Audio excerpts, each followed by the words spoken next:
Hey, today we're hanging out with Lindsey and Codi and their dogs, Murphy and Calvin, who are snuggled up really nice on the couch right now. But that wasn't always the case. They have quite a story to tell.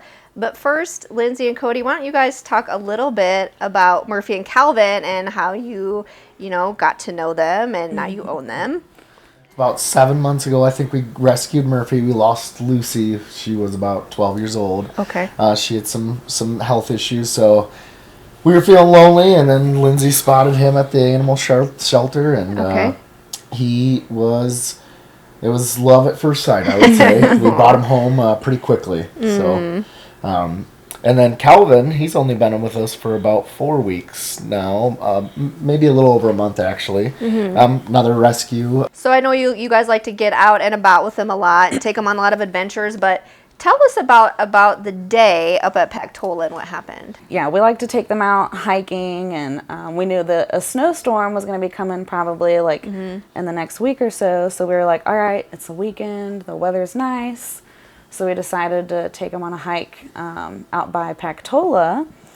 And then Murphy got a little excited about a deer that he saw. And the leash was dropped and he got away, and Calvin followed. Sure. And they did not come back for another week.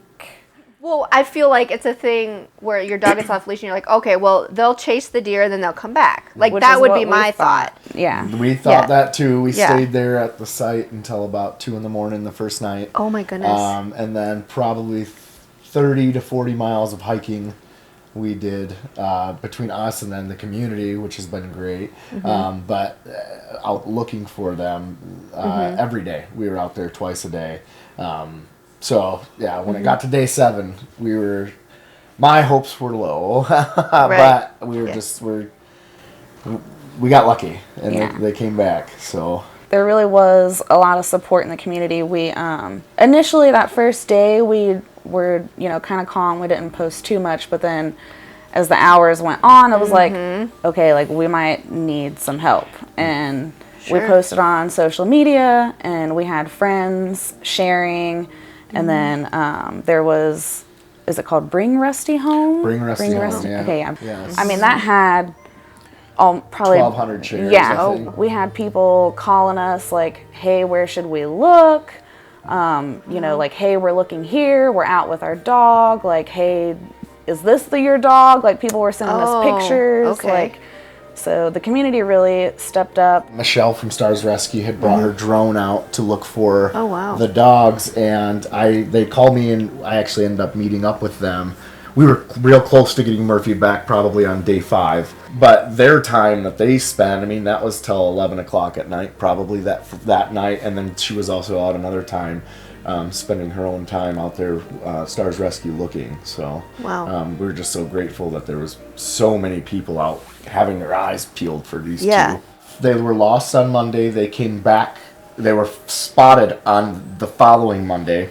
So that's 7 full days. 7 full days. The average temperature at night was about 8 degrees. Oh my gosh. And there was that snowstorm came Tuesday. On Tuesday. So just basically hours before the storm. Yes, and it would have been very tough for them to make it through that. Murphy had lost 15 pounds when we found him. Oh my goodness. He had lost 6. So, oh my goodness. Yeah, they were skin and bone. Yes. Yeah. And poor Murphy, even without the snowstorm, I don't think he was going to make it another day because he was in rough shape. He was in real rough shape. Over there, you can see his little leash right there. Oh, wow. So that's the leash. So he must have got caught on something. We think maybe Calvin chewed it to set him free. Oh, yeah. And he had really bad, like underneath his elbows was all scratched up. So he had real bad frostbite on his nose. It was really social media that helped you guys. Yeah. Absolutely. Because it was a UPS driver that eventually spotted them,